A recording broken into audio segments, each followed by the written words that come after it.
Narito na ang mga balita mula sa GMA Integrated News.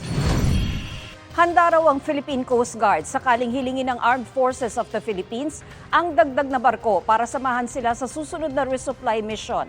Posible raw silang gumamit ng mas malaking barko para rito. Mensahe ng AFP sa China Coast Guard, sumunod sa international law at huwag ilagay sa alanganin ang buhay ng mga tao. Narito naman ang iba pang balitang binabantayan ng GMA Integrated News.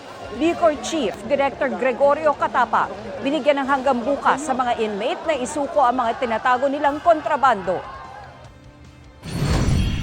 Regional Wage Board sa Ilocos Region, magsasagawa ng public consultation kaugnay ng hiling na aumento sa sahod.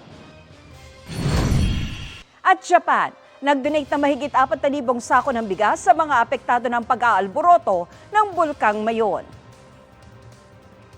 Para sa mas malaking misyon at mas malawak na paglilingkod sa bayan, ako po si Tina Panganiban Perez ng GMA Integrated News, ang News Authority ng Pilipino.